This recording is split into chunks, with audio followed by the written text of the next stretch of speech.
Hello everyone, welcome to student monthly webinar. तो पहले हम डेरिवेटिव का एक प्रोस्पेक्ट देख लेते हैं। लास्ट वीक में फरवरी सीरीज की एक्सपायरी भी थी। तो ओवरऑल रोल ओवर यदि हम देखें तो फरवरी मार्च सीरीज के लिए 93% रहा, और कंपेयर टू लास्ट सीरीज में 92% था। और वहीं it was in tandem with 3 month और 6 मंथ एवरेज से। वहीं निफ्टी का यदि रोल ओवर देखें तो it was slightly lower than the last series, फरवरी सीरीज के कंपैरिजन में। But if you compare with 3 month और 6 मंथ एवरेज तो इट वाज हायर। और वहीं बैंक निफ्टी का जो रोल ओवर है it was higher than the last series, and even 3 month और 6 मंथ एवरेज से भी ये हायर रहा। मार्च सीरीज के अंदर अगर निफ्टी का जो ओआई देखें, नंबर ऑफ शेयर्स, तो it was slightly little bit lower by 3%। The OI begin with 1.76 crore. और वहीं बैंक निफ्टी के अंदर जो ओआई है, number of shares, it was higher by almost 13%, 0.04 crore से हायर था। और फरवरी सीरीज के अंदर देखें तो it was the fifth consecutive series की निफ्टी लोअर क्लोज हुआ, and it was down by 3% for February series. ये जो चार्ट है ये आपको दिखा रहा है कि एफआई का जो नेट लॉन्ग पोजीशन है सीरीज की शुरुआत में वो क्या रहता है। तो मार्च की सीरीज की शुरुआत में it was at 16.3, slightly higher than the 11.1% जो फरवरी की सीरीज की शुरुआत में था। लेकिन स्टिल एफआई का जो नेट लॉन्ग पोजीशन है दैट इंडिकेट्स कि FI are long by 16% and they are short by 84% still at current level. ये जो चार्ट है ये आपको ओपन इंटरेस्ट डिस्ट्रीब्यूशन ओवरऑल जो मार्च सीरीज का है वो दिखा रहा है। ये चार्ट है that's up to yesterday EOD तक लिया हुआ है ये डेटा मैंने। तो जो हाईएस्ट ओआई है मार्च के मंथ एंड सीरीज के अंदर पुट ऑप्शन में वो 22,000 की स्ट्राइक प्राइस पे है, और वहीं कॉल ऑप्शन में ये ओआई है वो 23,000 की स्ट्राइक प्राइस पे है। हाँ, सेक्टर्स जहाँ पे हमने अच्छा रोल ओवर देखा, हायर रोल ओवर देखा, वो है cement, metal, oil and gas and technology. और वही सेक्टर्स जहाँ पे हमने लोअर रोल ओवर देखा, बस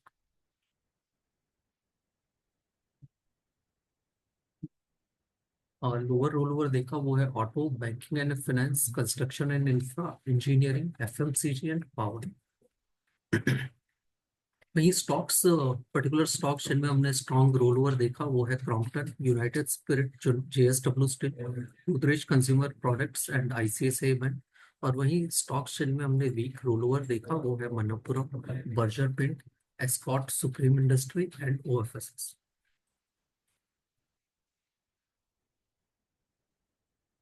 हाँ, ये एक ऑप्शन स्ट्रेटेजी जो हम कॉल्स आपको देते हैं, आपको टेलीग्राम चैनल्स पे मिलते रहे होंगे ये कॉल्स रेगुलरली। तो इसके अंदर जो हमारा यूनिवर्स रहता है दैट इज एज ऑप्शन के हैं, तो ये प्योरली एफएनओ डेरिवेटिव स्टॉक्स पे ही होता है, आइदर इंडाइसेस और स्टॉक। और यहाँ पे जो होल्डिंग पीरियड होता है वो 2 से 3 ट्रेडिंग सेशन का रहता है हमारा हॉरिजॉन। और लास्ट मंथ में हमने इसमें टोटल 32 कॉल्स दिए थे, जिसमें से 23 कॉल्स में पॉजिटिव रिटर्न मिला, और वहीं 9 कॉल्स में आइदर स्टॉप लॉस और आरएसएल हुआ है, मतलब नेगेटिव रिटर्न हुआ है मिला।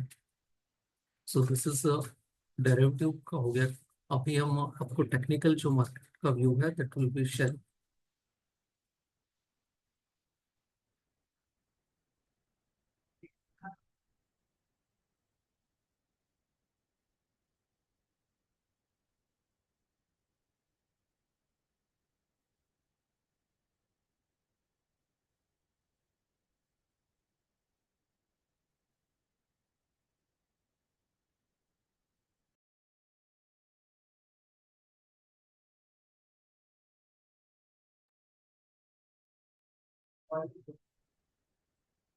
लास्ट मंथ के वेबिनार में हमने आपसे ये शेयर किया था कि 20 month moving average Nifty was place at that level यहाँ पे, और ये 22,500 के लेवल पे था।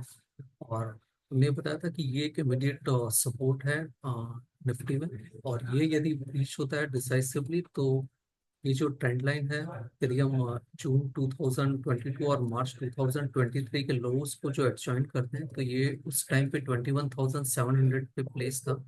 तो वो एक नेक्स्ट डाउन साइड लेवल रहेगा अगर 22,500 रीच होता है तो। और वहीं अपसाइड में हमने ये बताया था कि 24,250 से 24,350, जहाँ की 20 और 34 वीक मूविंग एवरेज है, वो एक इमीडिएट रेजिस्टेंस है जिसके स्टॉप लॉस से आप शॉर्ट पोजीशन रख सकते हैं। फैक्ट्री सीरीज की शुरुआत में निफ्टी ने एक बाउंस बैक दिया था एंड वेंट टू 23,807 का हाई उसने टच किया, और फिर वहां से एक अच्छा रिवर्सल हमने देखा शार्प, और निफ्टी ने ये सपोर्ट को ब्रीच करते हुए एक touch day low of 22,104 and finally close eight 22,124। So for the month February month के लिए देखें तो निफ्टी वॉज डाउन बाई 5.9%, और ये लगातार पांचवा मंथ था कि निफ्टी लोअर क्लोज हुआ। तो एक आउटलुक ले लेते हैं, तो जैसे कि हमने बताया था कि 20 मंथ मूविंग एवरेज निफ्टी ने डिसाइसिवली ब्रीच कर दिया और उसके नीचे क्लोज भी आया फरवरी मंथ में। बट ये जो ट्रेंड लाइन का सपोर्ट है, दिस इज इवन मार्च 4 मार्च को निफ्टी ने 22,000 का लेवल भी ब्रीच किया था एंड वेंट टू 21,964 का लो टच किया था वहां से। तो ये ट्रेंड लाइन जो है आप देख रहे हैं, ये एक मेजर सपोर्ट है निफ्टी के लिए अभी। और ये यदि अगर डिसाइसिवली ब्रीच होता है डाउनसाइड में निफ्टी के अंदर, तो 21,281 जो हमने जून 2024 इलेक्शन के टाइम पे जो लो बनते हुए देखा था, that would be the next downside level to I. और अगर ये लेवल भी होल्ड नहीं करता डाउनसाइड में, 20,500 जहाँ की 34 मंथ मूविंग एवरेज प्लेस है, that would be the major support to I. वहीं अपसाइड के अंदर निफ्टी के अंदर 34 डीएमए है, वो 23,000 के लेवल पे प्लेस है, वो एक इमीडिएट हर्डल है, और वो क्रॉस होता है निफ्टी के अंदर तो 24,070 जहाँ की 200 डीएमए प्लेस है, that would be the other major target to eye on the upside.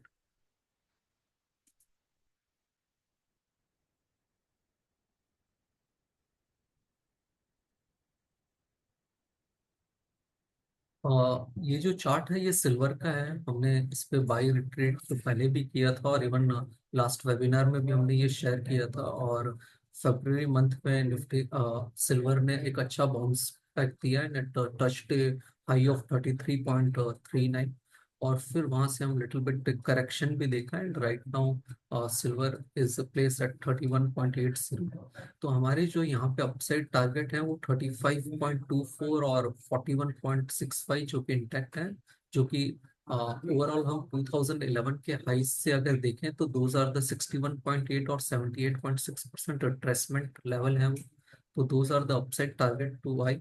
और वहीं डाउनसाइड में 28.75 एक इमीडिएट सपोर्ट है जिसके स्टॉप लॉस से आप इस पर्टिकुलर इंडाइस में बाई कर सकते हैं। देर आर ईटीएफ अवेलेबल है, सिल्वर बीस इज द वन जो आप बाई कर सकते हैं इसके अंदर with this particular stop loss of 28.75। ये जो चार्ट है ये निफ्टी आईटी इंडेक्स का है, हमने इनिशियली इस पे बाई रिकमेंडेशन जुलाई के वेबिनार में किया था जब ये ट्रेंड लाइन का ब्रेकआउट आया था, जहाँ पे हमारे टारगेट 45,800 और 51,000 के टारगेट थे अपसाइड। और निफ्टी ने दिसंबर की सीरीज में दिसंबर मंथ में 46,088 का एक हाई बनाया था, एंड ऑलमोस्ट इसने अपना पहला टारगेट अचीव किया, और फिर वहां से हमने एक शार्प करेक्शन भी देखा। और हमने लास्ट टाइम के वेबिनार में बताया था कि राइट नाउ अगर आप इस पर्टिकुलर इंडेक्स को बाई कर रहे हैं तो one should keep a stop loss of 40,000, और वो लेवल इसने ब्रीच कर दिया इस मंथ में, लास्ट मंथ में। एंड राइट नाउ अगर हम देखें तो ये इंडाइसिस 20 मंथ मूविंग एवरेज के नियर अबाउट प्लेस है, और ये लेवल अगर डिसाइसिवली इस इंडेक्स में अगर ब्रीच होता है तो next downside level will be 35,300, जो कि ये ट्रेंड लाइन का सपोर्ट आ रहा है यहाँ पे। So that would be the next major support level to watch out. और वहीं अपसाइड के अंदर इस इंडेक्स के अंदर 42,000 एक इमीडिएट रेजिस्टेंस है, जो कि 24 वीक का मूविंग एवरेज है। वो लेवल इस इंडेक्स को क्रॉस करना जरूरी है in order to negate the negative formation जो वीकली चार्ट्स पे बना है। लास्ट टाइम के वेबिनार में हमने आपको बताया था कि काफी सेक्टोरल एनालिसिस में जहाँ पे हमको एक अच्छा करेक्शन हमने देखा। इवन निफ्टी भी हम देख तो ऑलमोस्ट 16-17% करेक्शन आ गया, और ब्रॉडर मार्केट में तो उससे भी ज्यादा करेक्शन आ गया है। तो this are good level to accommodate for long term, जिसका एक इन्वेस्टमेंट पर्सपेक्टिव है। This is not for trading purpose, this is purely for investment purpose, जिसको एक लॉन्ग टर्म के लिए स्टॉक्स एक्यूमुलेट करने हैं। तो ये एक अच्छे लेवल्स हैं। आप नो डाउट कि ये जो हम आपको जो लेवल्स आपके साथ शेयर कर रहे हैं, ये कहना मुश्किल है कि अ, ये जो मेजर, क्योंकि निफ्टी ने मेजर जो इंडाइसिस हैं जो मैं आपके साथ अभी शेयर करने वाला हूँ, उनमें काफी इंडेक्स में मेजर सपोर्ट टेस्ट हुए हैं, या फिर वो नियर सपोर्ट के पास में है। काफी डिफिकल्ट होता है कि फाइनल बॉटम ये बन गया है कि नहीं बन गया, बट सर्टेनली अगर आपका एक लॉन्ग टर्म पर्सपेक्टिव है इन्वेस्टमेंट का, तो आपको एक ईटीएफ और म्यूचुअल फंड के रूट के थ्रू आपको ये पर्टिकुलर स्टॉक्स या इंडेक्स में आप बाई कर सकते हैं। तो पहला जो इंडेक्स है ये है बैंक निफ्टी का। तो बैंक निफ्टी यदि हम देखें तो इसने almost it's touch the 20 month moving average, उसने यहाँ पे टच किया है, और ऑलमोस्ट इसको रिटेस्ट फिर से फरवरी मंथ में भी उसने रिटेस्ट किया है। तो अगर ये 47,844 का जो लो है, और ये लेवल अगर ब्रीच होता है डिसाइसिवली, तो डाउन साइड में 45,500 जो कि 34 डीएमए है, वो एक मेजर सपोर्ट लेवल रहेगा टू आई। और वहीं अपसाइड के अंदर इस पर्टिकुलर इंडेक्स में 50,900 एक रेजिस्टेंस है, जो इसको क्रॉस करना जरूरी है इस पर्टिकुलर इंडेक्स को, in order to turn into a bullish view. आप इस इंडेक्स को फॉर लॉन्ग टर्म परस्पेक्टिव आप स्टैगर्ड वे में इसको बाई कर सकते हैं थ्रू दिस ईटीएफ, जो बैंक आईटीएफ है, बैंक बीस है, और बैंक ईटीएफ है।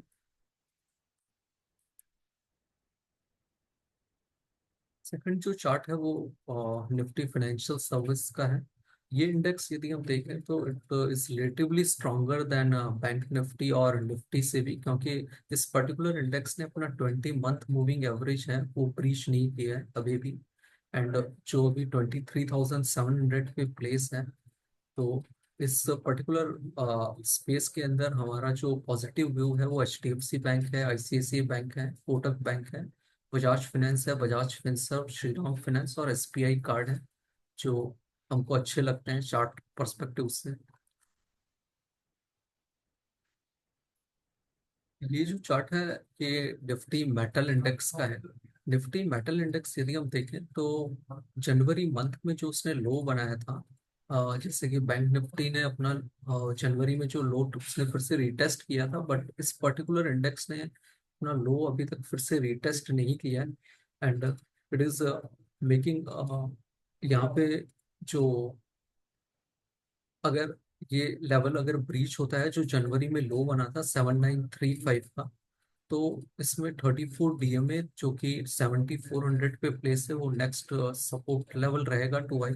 और वहीं अपसाइड के अंदर इस इंडेक्स के अंदर 9000 एक इमीडिएट रेजिस्टेंस है, जो क्रॉस करना इसको जरूरी है in order to negate the negative formation जो वीकली चार्ट्स में बना है। इस पर्टिकुलर इंडेक्स को भी आप ईटीएफ के रूट्स के थ्रू स्टैगर्ड वे में एक्यूमुलेट कर सकते हैं। That is bank metal I ETF एक है जो करंटली 8.35 पे ट्रेड कर रहा है। तो उसके थ्रू आप इसको स्टैगर्ड वे में बाई कर सकते हैं इस पर्टिकुलर इंडेक्स को भी। One more index is pharma index. Pharma index भी हम देखें तो ये अभी भी अपने 20 मंथ मूविंग एवरेज को इसने होल्ड किया है। और अगर ये अभी राइट नाउ 19,470 पे प्लेस है इसका 20 मंथ मूविंग एवरेज, यदि ये लेवल अगर इसमें ब्रीच होता है, तो वो 17,900 जो हमने जून मंथ में जो लो बनते हुए देखा था, वो एक नेक्स्ट मेजर सपोर्ट लेवल रहेगा टू आई। और वहीं अपसाइड के अंदर इसमें 22,200 जो कि 34 वीक मूविंग एवरेज जहाँ पे प्लेस है, वो एक इमीडिएट रेजिस्टेंस है जो इस पर्टिकुलर इंडेक्स को क्रॉस करना जरूरी है in order to negate the negative formation and to turn into a bullish view on weekly charts. इस पर्टिकुलर इंडेक्स को भी आप अगर बाई करना चाहते हैं तो फार्मा बीस आर द वन ईटीएफ है, जो आपको एक डाइवर्सिफाइड पोर्टफोलियो मिलेगा यहाँ पे, तो आप उसके थ्रू बाई कर सकते हैं इसको।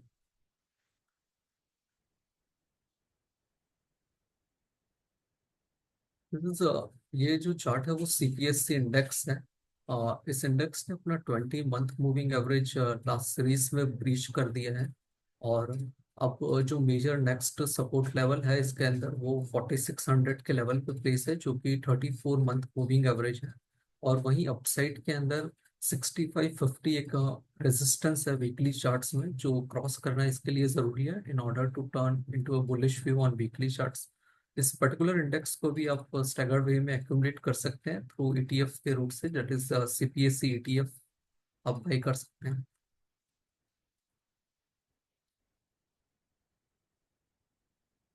ये जो चार्ट है ये Nifty oil and gas index है।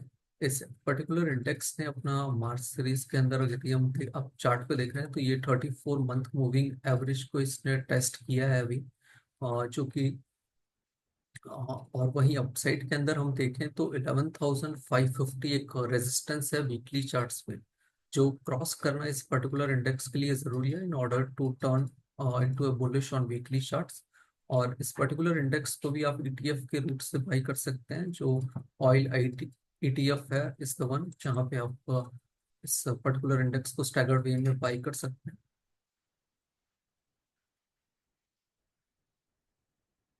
ये जो चार्ट है निफ्टी एनर्जी इंडेक्स है। इस पर्टिकुलर इंडेक्स ने अपना 34 डीएमए ब्रीच कर दिया है। और अब जो इसके अंदर सपोर्ट आ रहा है दैट इज द, जो इसने ये अप्रैल 2022 में जो हाई बना था, ये जो लेवल है that is 29,313, that is the major support level to watch out. और वहीं इस पर्टिकुलर इंडेक्स में रेजिस्टेंस है वो 38,200 पे प्लेस है, जो क्रॉस करना इस पर्टिकुलर इंडेक्स के लिए जरूरी है in order to turn into a bullish on weekly charts.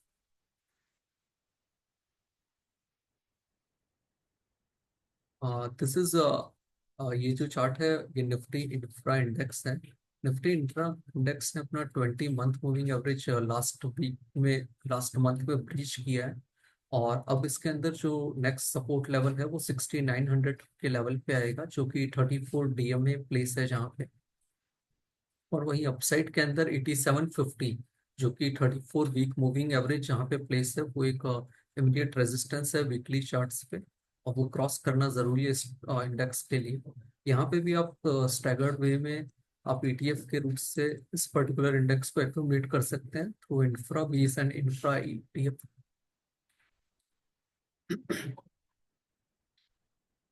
One more chart is Nifty reality index. Nifty reality index ने भी अपना 20 मंथ मूविंग एवरेज रीच किया लास्ट मंथ में। और अब इसके अंदर 34 वीक मूविंग एवरेज, जो कि 710 के लेवल पे प्लेस है, वो एक नेक्स्ट मेजर सपोर्ट लेवल रहेगा टू आई। और वहीं अपसाइड में 1000 इस द इमीडिएट रेजिस्टेंस, जहाँ की 34 डीएमए प्लेस है। वो क्रॉस करना इस पर्टिकुलर इंडेक्स के लिए जरूरी है in order to turn into bullish on weekly charts. वहीं अगर निफ्टी ऑटो इंडेक्स भी देखें तो इसने भी अपना 20 month moving average last month में ब्रीच किया है। और यहाँ पे नेक्स्ट सपोर्ट लेवल अगर हम देखें तो वो 18,100 के लेवल पे है, जो कि 34 डीएमए जहाँ का प्लेस है, वो एक मेजर सपोर्ट लेवल रहेगा टू वॉच। और वहीं अपसाइड में 24,100, जहाँ की 34 वीक मूविंग एवरेज है, वो एक इमीडिएट रेजिस्टेंस है इस पर्टिकुलर इंडेक्स के लिए, जो क्रॉस करना जरूरी है on weekly charts in order to turn into a bullish. यहाँ पे भी आप ईटीएफ के रूप से इस पर्टिकुलर इंडेक्स को एक्यूमुलेट कर सकते हैं स्टैगर्ड वे।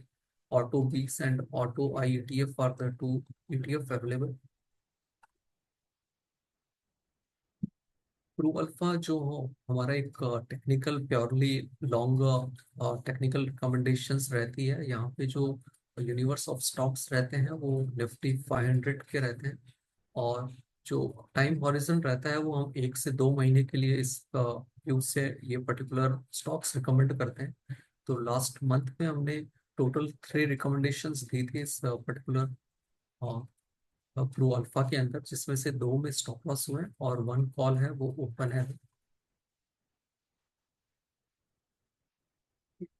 वही प्रू ब्रो एक हमारा और टेक्नो फंडा रिकमेंडेशन है। यहाँ पे जो टाइम फ्रेम रहता है वो 3 से 4 क्वार्टर्स का रहता है। और जो यूनिवर्स ऑफ स्टॉक्स हैं वो निफ्टी 500 के ही रहते हैं।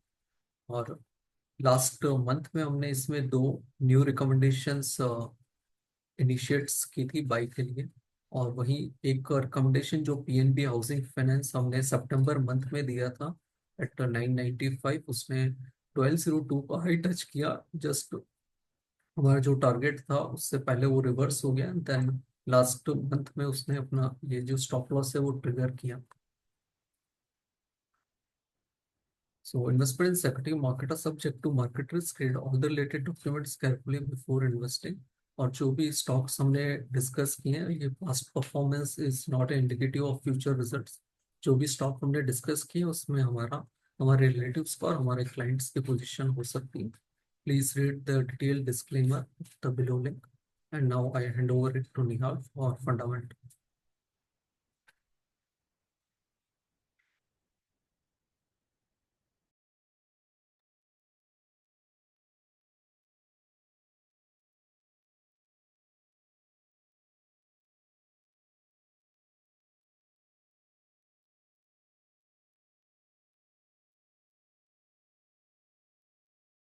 हेलो।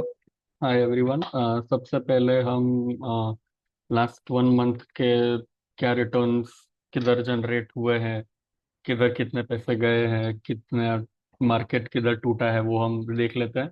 सबसे पहले इंडिया की बात करें तो Nifty is down by more than 5%, but the pain the broader pain was there in the broader indices. So mid cap was down more than 9% and small cap double digits में it was down 11.2%.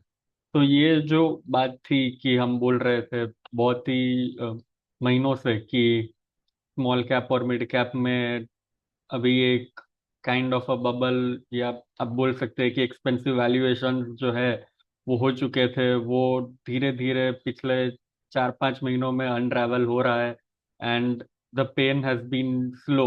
ऐसा नहीं हुआ है कि एक ही महीने में 30% गिर गया और फिर उसने उधर से रिवर्सल दे के आपको थोड़ा रिलीफ दिया है, बट पिछले 4-5 महीनों हम देख रहे हैं कि स्लोली एंड स्टेडिली इंडेक्स जो है वो गिर रहा है, small cap and mid cap also with the Nifty, but the pain is not that big for Nifty. पर ब्रॉडर इंडाइसेस में हम देख रहे हैं कि जो टॉप था उससे 20-25% इंडेक्स डाउन आ चुके हैं, एंड काफी स्टॉक्स है जो मोर देन 50% डाउन हो चुके हैं। तो यही सब चीजें थी जिनके लिए हम आप सबको वार्न कर रहे थे हमारे सभी मंथली मीट्स में, कि आपको जो भी आप स्टॉक्स होल्ड कर रहे हो उसमें आपको रिविजिट करना चाहिए कि what are the things that I can hold, what are the things in which I can book profit, though they might be good stocks, but अभी वैल्यूएशन अगर जस्टिफाई नहीं हो रहा है तो भी एक बार बेच के बाद में वापस जब अच्छा प्राइस आएगा तब हम वापस बाय कर सकते हैं।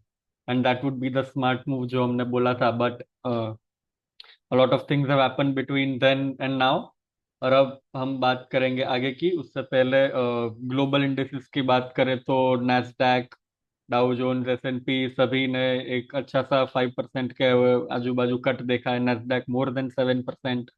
फिर जो यूरोपियन इंडेक्सीज है उसमें हमने एक अपटिक देखी है।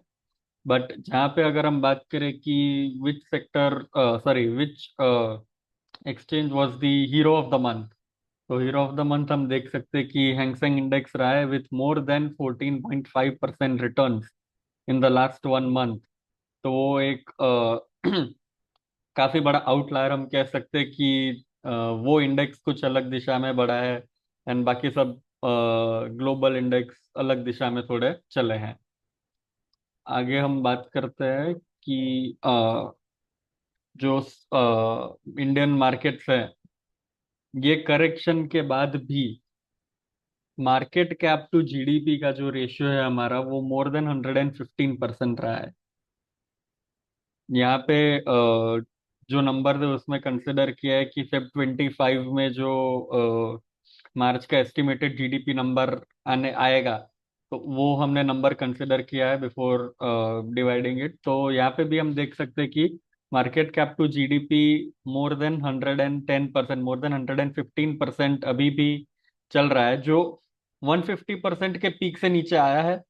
और ये हम बात पहले भी आपको बोलते थे कि जो 2008 का पीक था दैट वाज क्लोज टू 140%, तो यहाँ पे हम देख सकते हैं कि that was at 141% and we went up to 150% in the month of September. तो सितंबर के बाद मतलब उसके पहले भी हम काफी बोलते थे कि ये जो वैल्यूएशंस है अभी they are not there which can sustain for long. और उसके बाद हमने देखा हमारा अर्निंग्स भी कैसा है, रिजल्ट सीजन लास्ट 2-3 क्वार्टर से उतना अच्छा नहीं रहा है, काफी लोग कहेंगे बुरा भी रहा है। तो उसके वजह से फिर एफआईआई का जो सेलिंग प्रेशर रहा है, because of whatever is happening there in the world, Donald Trump आ गए, डॉलर इंडेक्स बढ़ गया, रेसिप्रोकल टैरिफ्स लग गए, सारे रीजंस हो गए। बट हम उसके पहले ही आपको बता रहे थे कि these levels are not very justifiable to stay heavily invested और to deploy a lot of money. But अभी भी करेक्शन होने के बाद भी 116% रहा है हमारा market cap to GDP. That is also not very cheap. तो इसीलिए हम बोल रहे हैं कि situation has got better to deploy money, but still we have to be very selective and very careful while deploying fresh money. और mid cap और small cap की बात करें तो मैंने आपको बताया कि काफी जो पेन है वो रहा है इधर। बट इस चार्ट में आप देख भी सकते हैं कि उसका पीक आएगा 46 times price to earnings multiple में। This is a very big number, मतलब 46 टाइम्स बहुत ही ज्यादा एक्सपेंसिव होता है। एंड उसमें भी जैसे मैंने आपको बताया कि अर्निंग सीजन जो था, x of BFSI, small and mid cap companies ने अच्छा परफॉर्मेंस नहीं दिया है इन द लास्ट 2 क्वार्टर। और उसकी वजह से and the peak of 46 times multiple, उन दोनों की वजह से बहुत ही बड़ा करेक्शन हमको देखने को मिला in broader indexes. And still it is a lot above than its long term averages. हम ऐसा नहीं बोल रहे कि वो 19 टाइम्स पे जाएगा तभी वो अट्रैक्टिव होंगे स्मॉल एंड मिड कैप्स, ऐसा हम नहीं बोल रहे। बट अभी भी 33 टाइम्स पे भी देर आर स्टिल पॉकेट्स जहाँ पे काफी ओवर प्राइस्ड है स्मॉल एंड मिड कैप्स। हमें उनसे बच के रहना है। एंड ये करेक्शन के बाद काफी ऐसे स्टॉक्स है जिनके वैल्यूएशन एक कंफर्ट रेंज में आ चुके हैं, और वो सब में हमें स्मार्टली हमारा जो मनी है वो डिप्लॉय करना है। अगर आपने हमारे सेशंस पहले सुने और आप कैश पे बैठे हो, पहले के जो प्रॉफिट्स है वो बुक करके, तो धीरे धीरे उसको डिप्लॉय करने का टाइम आ रहा है, आ गया है, ऐसा हमको लगता है। पर वो कहाँ पे डिप्लॉय करना है वो भी एक बहुत ही सेंसिटिव क्वेश्चन है। एंड जैसे मैंने आपको बताया कि 33 times is still high number. Still, valuations are not comforting for all small and mid caps. But yes, there are a lot more companies in which you can invest your money than you can do it before the last 2-3 months. तो इन सब में ही हमने एक small cap company जो है उसमें initiate किया है, वो हम आगे आपको बताएंगे। जो मेडी असिस्ट नाम की कंपनी है उसमें हमने इनिशिएट किया है। We will talk a lot more about that in the latter half of my presentation. But यहाँ पे ये सब तो हो गया। अब काफी एक जो वर्ड है हमको सुनने को मिला है, जो है डाइवर्सिफिकेशन। कि हमें डाइवर्सिफाई करना है हमारा पोर्टफोलियो ताकि हम ये सब जो फॉल्स है उन सब में सस्टेन कर पाए, वो हमारा जो फॉल है वो उतना हमको हमारे पोर्टफोलियोज में उतना ज्यादा रेड ना दिखे। तो हम क्या करें? तो जैसे आप सबको पता है ईटीएफ अवेलेबल है, एक्सचेंज ट्रेडेड फंड्स। एंड उन सब में आप इन्वेस्ट करते हैं। तो आप जैसे मान लीजिए कि फार्मा सेक्टर हो गया, तो फार्मा सेक्टर में बहुत सारी कंपनीज है, और उन कंपनीज में आपको नहीं पता है कि कौन सी कंपनी कैसा परफॉर्म करेगी। तो अगर आप कॉन्फिडेंट है फार्मा सेक्टर पे पर आपको पता नहीं कौन सी कंपनी कैसा परफॉर्म करती है, तो आप ईटीएफ ले सकते हैं, जो हम काफी टाइम से रेकमेंड करते हैं। वीरेंद्र सर ने भी अपने प्रेजेंटेशन में काफी ज्यादा कवर किया ईटीएफ्स को लेके। तो इन सब में भी हमने पिछले वीक में ही एक ये इमेज फ्लोट किया था। ये सब जो सेक्टर्स है, ये सब जो ईटीएफ्स है, उन सब में आप निवेश कर सकते हैं। आप बैंकिंग के लिए तो हम काफी टाइम से पॉजिटिव रहे and still we hold a very positive view on banking. और आप देख सकते हैं कि जब मार्केट इतना ज्यादा गिरा है तब दी मेन बैंक जैसे आईसीआईसीआई बैंक हो गई, एचडीएफसी बैंक हो गई, उन सब में उतना ज्यादा फॉल नहीं आया है। तो ये सब जो रीजंस थे उन सब की वजह से you are very positive on the banks.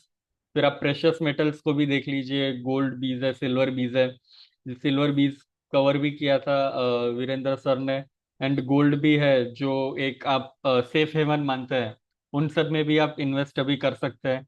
Infrastructure sector जो है, आपको लेटेस्ट बजट में ही देखा हमने कि 10% से ज़्यादा इंक्रीज किया है हमने हमारा budget for development of infra, जो गवर्नमेंट के अपेक्स है उसमें। आईटी सेक्टर भी हम देख सकते हैं कि उसमें काफ़ी एक पॉजिटिव व्यू हमने होल्ड किया है लंबे टाइम से, and we still hold a positive view. And अब जो रेट कट साइकिल चालू हो चुका है इन यूएसए, उसका जो इम्पैक्ट है वो धीरे धीरे आएगा अर्निंग्स में कंपनीज के, वैसा हम एक्सपेक्ट कर रहे हैं। एंड आगे जाके वैसा हो तो these prices of IT BeES of around 40.3 can go a lot higher than here.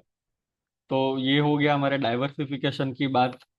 And यहाँ से आगे जाके इंडियन कंपनीज को किस चीज पे ज्यादा फोकस करना है, किस चीज पे ज्यादा फोकस करना चाहिए, वो हमने ये एक आर्टिकल में लिखा था, जो 20 फरवरी को हमने हमारे टेलीग्राम चैनल पे भी पोस्ट किया था। तो जो कंपनी होती है वो अर्न करती है रेवेन्यू, और उनका जो सारे एक्सपेंसेस निकाल के उनको बचता है प्रॉफिट।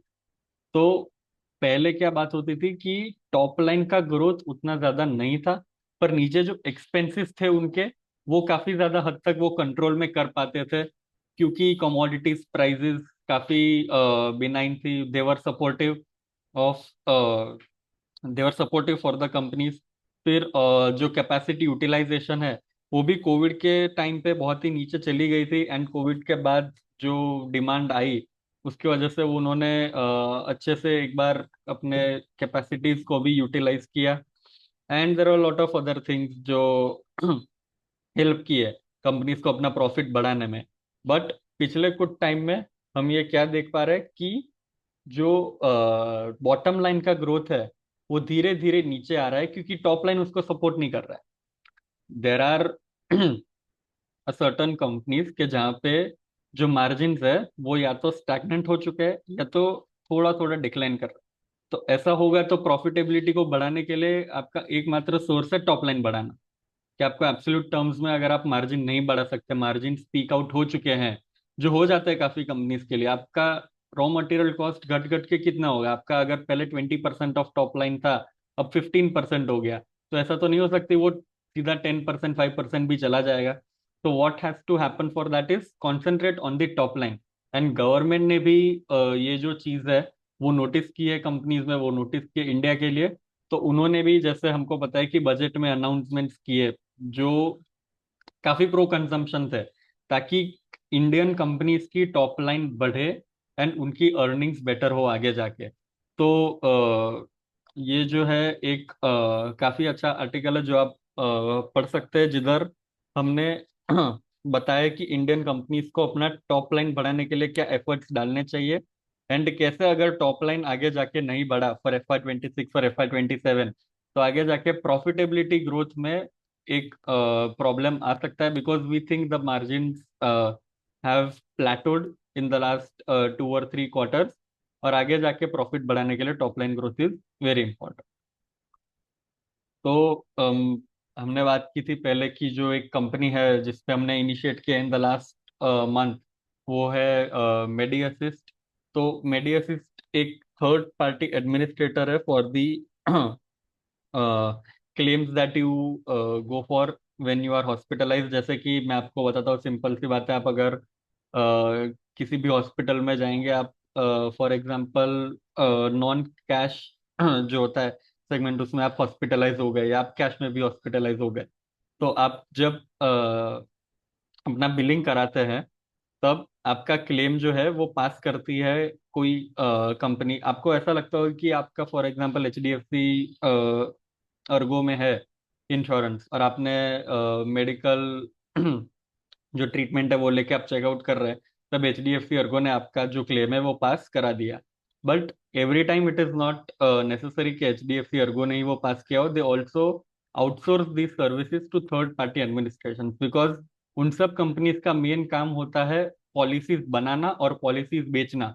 उनका मेन काम ये नहीं है कि ये सब जो चीजें हैं, क्योंकि आपके जो क्लेम है उसमें क्वेश्चंस भी आ सकते हैं कि आपका कवर इतने का था और आपने खर्चा इतना किया है, या फिर आपको ये वाला जो कैटेगरी ऑफ रूम है वो हम कवर नहीं करते थे, and there are lot of things that go around. तो उसकी वजह से जो कंपनीज होती है वो ये काम आउटसोर्स कर देती है। एंड इसमें ज्यादा फायदा होता है जो स्मॉल कंपनीज होती है, उनका ज्यादा जोर रहता है आउटसोर्स करने के लिए ये कामकाज, क्योंकि उनको मैं आगे बताऊंगा कि मार्जिन कितना सेव हो सकता है। तो you get a fair idea of what TPA is. तो वैसे ही मेडी असिस्ट एक टीपीए है, एंड पैरामाउंट भी एक टीपीए। पैरामाउंट में क्यों बोला वो मैं आगे जाके आपको बताता हूँ। एंड जो हेल्थ केयर हमारा कंट्री में हम देख सकते हैं कि इन्फ्लेशन हेल्थ केयर में बहुत ही ज़्यादा हाई है। उसकी वजह से लोगों की awareness towards health insurance has increased, but still we are very low. 36% of population is covered by health insurance. उसमें गवर्नमेंट भी काफ़ी इनिशिएटिव्स ले रही है आयुष्मान भारत की तरह। तो ये जो सेक्टर है उसमें काफ़ी पॉजिटिव है health insurance. But rather than having a positive view on a single company, it is better to be positive on the sector. And ये जो मेडी असिस्ट है वो आपको पूरे सेक्टर के ऊपर प्ले करने में हेल्प करेगा। तो ग्रोथ ड्राइवर्स क्या है, जैसे मैंने आपको बताया कि हेल्थ इंश्योरेंस जो सेक्टर है उसमें काफी पॉजिटिव है। दो तरह के हेल्थ इंश्योरेंस होते हैं, एक ग्रुप होता है, एक इंडिविजुअल होता है। आप मान लीजिए कल उठ के किसी कंपनी का प्लान आपने ले लिया, एचडीएफसी का ले लिया, बजाज का ले लिया, तो आपने as a individual health insurance buy किया है। पर अगर प्रूडेंट फॉर एग्जांपल एक कंपनी है, उसने अपने सारे एम्प्लॉयज के लिए हेल्थ इंश्योरेंस निकलवाया है, तो वो एक ग्रुप इंश्योरेंस हो गया। तो मेन जो उनका असेट प्रीमियम्स अंडर मैनेजमेंट है फॉर मेडी असिस्ट, वो ग्रुप से आता है। 87% of premiums handled come from group health insurance. तो ग्रुप हेल्थ में ज्यादा कॉम्प्लेक्सिटीज होती है देन इंडिविजुअल हेल्थ इंश्योरेंस। तो उसकी वजह से ज्यादातर आउटसोर्सिंग का काम ग्रुप में आता है। एंड जो 13% है वो ग्रुप वो इंडिविजुअल से आता है। And individual right now due to a software base is growing at a higher pace than group, but उनका मेन काम ग्रुप से आता है। तो टीपीएस जो है generally 3 to 5% of premium charge करते हैं। मान लीजिए मैं आपका 100 रुपए का प्रीमियम हैंडल करता हूँ, तो मैंने 4 रुपए चार्ज किए from the manufacturer of the policy. पर वो जो कॉस्ट है, वो अगर कोई छोटी कंपनी होगी तो उसको 10 से 12 रुपए तक पड़ सकता है। Because they have to place a lot of people, they have to place some experts as well, ताकि वो पता करे कि ये जो उसने क्लेम डाला है, इज इट वैलिड क्लेम और नॉट। अगर ये जो ट्रीटमेंट है उसमें इतना खर्चा होता है कि नहीं।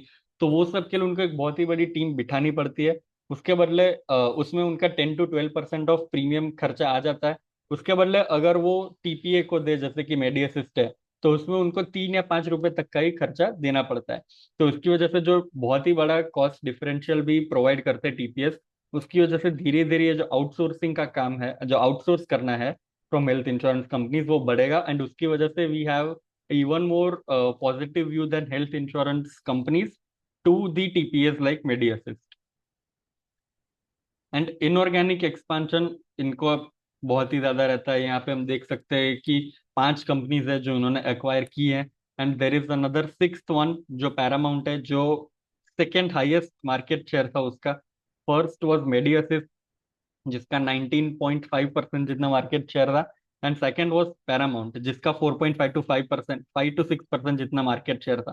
तो मान लीजिए कि जो सबसे बड़ी कंपनी थी उसने सेकंड बिगेस्ट कंपनी को अक्वायर कर लिया है।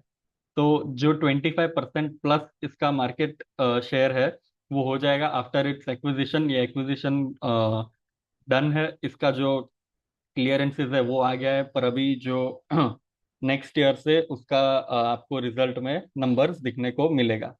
तो उसकी वजह से हम देख सकते हैं कि जो कैश भी है ये काफी अच्छा कैश जनरेट करता है। And it uses that for inorganic expansion. तो वो भी एक बहुत ही बड़ा ट्रिगर है।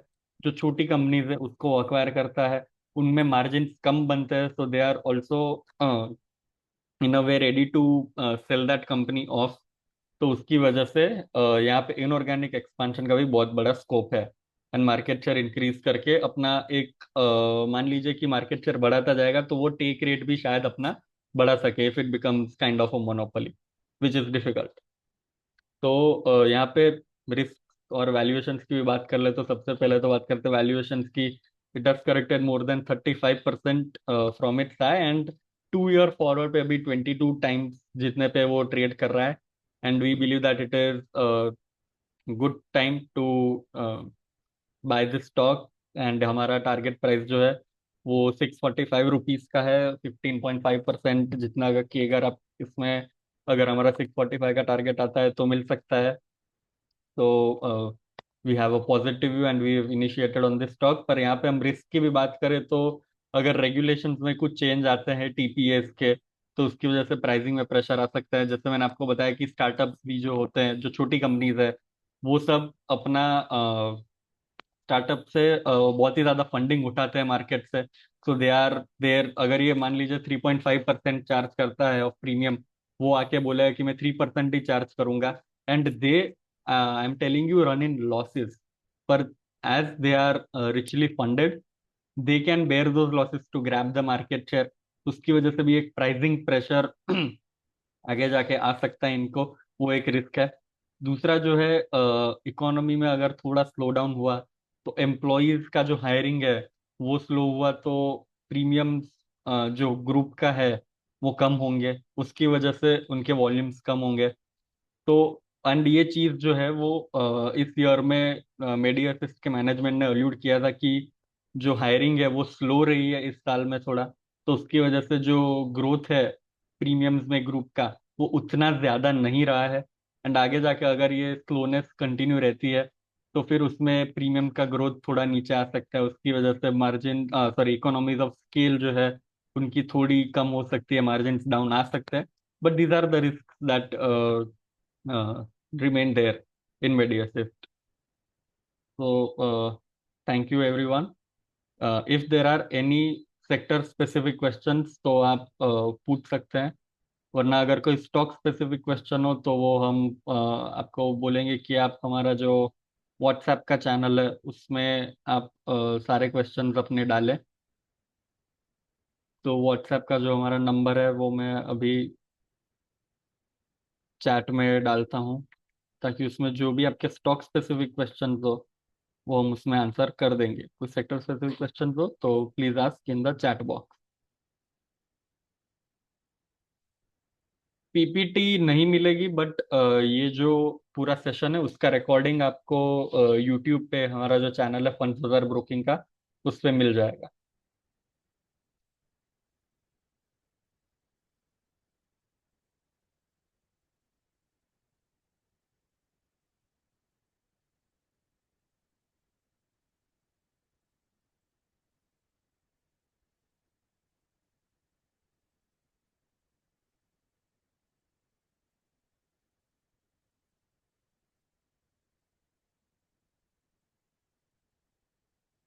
Due to compliance issues, we cannot give any recommendation on prudent stock, either to buy, sell, or hold.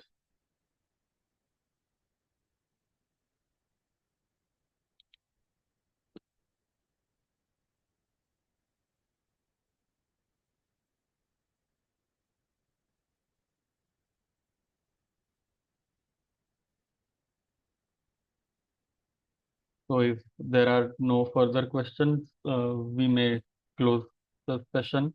Uh, we have a question.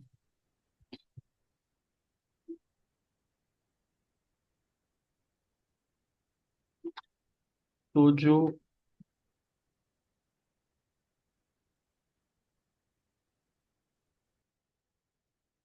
जो ETF अगर आपको लॉन्ग टर्म के लिए बाय करना है तो वो एक इमेज हमारा है, वो आपको टेलीग्राम चैनल पे भी मिल जाएगा। बट फॉर योर रेफरेंस मैं वो वापस एक बार आपको दिखा देता हूँ।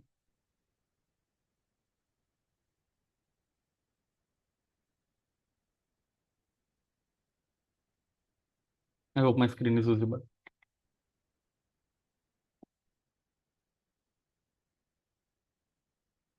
ट्राइडेंट का लॉन्ग टर्म टारगेट वो आप हमारा जो नंबर दिया है उसमें आप पूछ सकते हैं।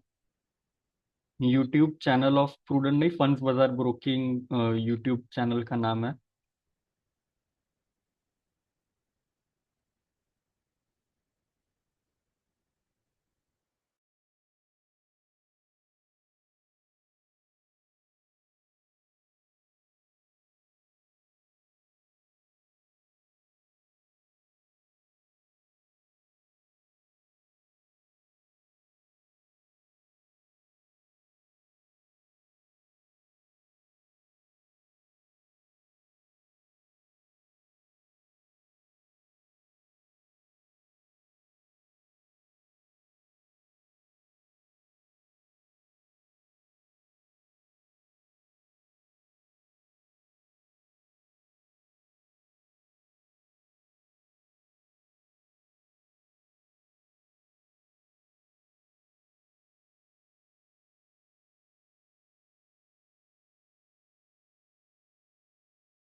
So as there are no further questions, we will close this session. Thank you everyone for joining, and we look forward to seeing you all in the next month